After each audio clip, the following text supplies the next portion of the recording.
ప్రత్యేక ధన్యవాదాలు తెలియజేస్తున్నాను. 2 మాటలు చెప్పిన తర్వాత కేక్ కటింగ్ అయిన తర్వాత చిన్నగా మా సంఘ తెలియజేస్తా ఉన్నాను. మా చర్చ్ పక్కనే ఉంటాను నేను. ఇక్కడ నుంచి 100 అడుగుల దూరంలో ఉంటాను. మా ఇల్లు అజయ్ వాళ్ళ ఫ్యామిలీ మాకు చిన్నప్పటి నుంచి కూడా చాలా సన్నిహితమైన కుటుంబం. ఇక్కడ ఉన్నటువంటి విజయ్ కుమార్ మామయ్య కానీ, నాగుంజన మామయ్య కానీ వీళ్ళు నన్ను ఎక్కువ పెంచారు. ఇక్కడ ఇదంతా చాలా ఒక కుటుంబంగా మేము భావిస్తూ ఉండేవాళ్ళం. ఈసారి ఈ చర్చిలో ఉన్నటువంటి తిమోతి రాజు గారు మరియు అజయ్, నాగుంజన ప్రవీణ్ గారు వచ్చి ఈ చర్చ వేదికలో పాల్గొనవలసిందిగా ఆహ్వానించడం జరిగింది. వారు వచ్చి నన్ను ఆహ్వానించడం నాకు చాలా సంతోషం అనిపించింది. అందుకు నా శక్తి ఉన్నది నేను ఇక్కడ ఉన్నటువంటి మండలంలో ఉన్నటువంటి చర్చలకు కానీ మరి ఇక్కడ ఈరోజు ఈ శుభప్రదంలో ఈ శుభ సమయంలో దేవుని ఆశీస్సులు పొందుతున్న మీ అందరికీ విందు ఏర్పాటు చేయాలని భావించి ఆ దేవుని కృపవలన మీ అందరికీ విందు కూడా ఏర్పాటు చేయడం జరిగింది. దయచేసి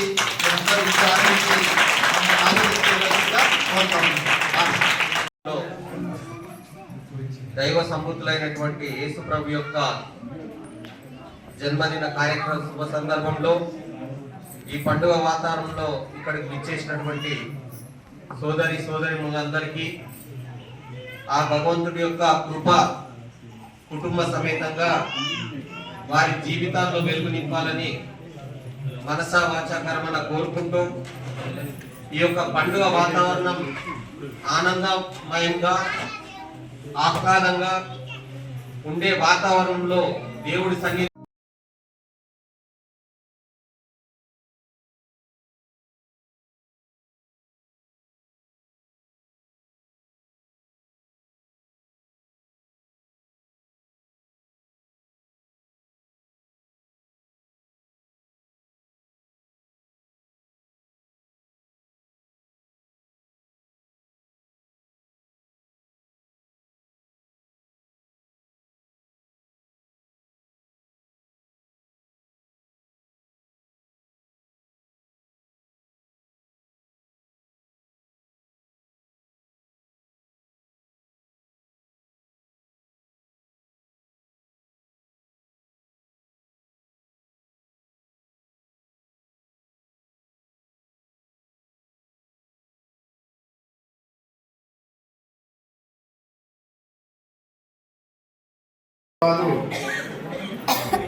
జన్మించిన రోజుగా యావత్ ప్రపంచమంతా కూడా 254 దేశాలు ఉన్నాయి. 254 దేశాల్లో కూడా మరి క్రిస్మస్ వేడుకలు ఘనంగా జరిగించుకుంటారు. నవంబర్ లాస్ట్ వీక్ నుంచి జనవరి ఫస్ట్ వీక్ వరకు కూడా మరి దేవుని సన్నిధానంలో ఎంతగానో ఆనందించే వారికి ఆనంద మాసం అంటూ ఉంటారు. మరి కొన్ని జిల్లాల్లో, కొన్ని రాష్ట్రాల్లో, కొన్ని ప్రాంతాల్లో కొన్ని పండుగలే ఉంటాయి. ఇది ప్రపంచమంతా కూడా సంతోషకరమైన శుభవర్తమానమైన దినం. యేసుక్రీస్తు వారి లోకానికి వచ్చి సర్వమానవాళి కొరకు రక్షణ కొరకు ఈ లోకానికి రక్షకుడుగా ఆయన ఈ లోకానికి ఉదయించారు. ఎవరైతే ప్రభు అయిన యేసుక్రీస్తు నందు విశ్వసిస్తారో, ఎవరైతే ప్రభువుని కలిగి ఉంటారో వాళ్ళ జీవితంలో ఆనందము, సంతోషము, నెమ్మది ఉంటుంది. తర్వాత వారి జీవితాల్లో దేవుడు ప్రేమానురాగాల్ని పంచేవాడుగా ఉంటాడని ఈ సందర్భముగా మరి ఈరోజు క్రిస్మస్ వేడుకల్లో ఉంటున్న మీరందరూ కూడా ఈ ఎడపల్లి మండలంలో 14 గ్రామాల్లో ఉన్న మరి మండలం హెడ్ క్వార్టర్లో ఉన్న మందిరానికి వచ్చి మీరందరూ కూడా ఎంతగానో పాటల ద్వారాను ఆరాధన ద్వారా మహింపరిచి దేవుని పుట్టిన సందర్భముగా ఘనంగా జరిగించడానికి అన్నదాన కార్యక్రమంలో కూడా పాల్పొంపులు పొందడానికి దేవుడు కృప చూపించాడు. కాబట్టి అందుని బట్టి మన మధ్యలో మీడియా మిత్రులు కూడా వచ్చి ఎంతగానో సహకరిస్తున్నందుకు గ్రామంలో అధికారులు అలాగే గ్రామంలో పెద్దలు అందరూ కూడా వచ్చి దేవుని మహిమపరిచినందుకు ప్రత్యేకమైన వాళ్ళకి అభినందనలు తెలియపరుస్తూ కూడొచ్చిన మీ అందరికి కూడా ప్రత్యేక వందనాలు చెల్లిస్తున్నాను. కొన్ని మాటలు ప్రభు దీవించును గాక.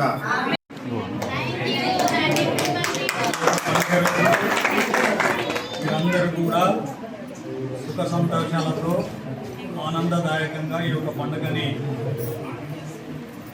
ఆనవాయితీ ప్రకారం ఎప్పుడూ జరుపుకునేట్టుగా ఈరోజు జరుపుకున్నట్టు ఈ యొక్క కార్యక్రమంలో మమ్మల్ని పిలిచి భాగస్వామ్యం చేసినందుకు మీ అందరికీ కూడా పేరు పేరిన ధన్యవాదాలు తెలియజేస్తూ క్రిస్మస్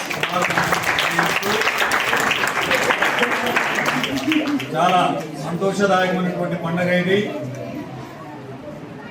మన దేశం లౌకిక ప్రజాస్వామ్య దేశం. ఈ దేశంలో ఏ కులమైనా ఏ మతమైనా ఎవరికి వారికి నచ్చినటువంటి దేవుణ్ణి ప్రార్థించుకొని పూజించుకునేటువంటి వెసులుబాటు మన రాజ్యాంగం ద్వారా మన దేశంలో కల్పించబడ్డది. కాబట్టి దానికి అనుగుణంగా మనం అందరం కూడా కులాలకు మతాలకు అతీతంగా మనకు నచ్చిన పండుగని జరుపుకునేటువంటి పరిస్థితి ఈ దేశంలో ఉంది. ఇంత స్వేచ్ఛ ఏ దేశంలో కూడా లేదు అనే మాట ఈ సందర్భంగా చెప్పగలుగుతాం.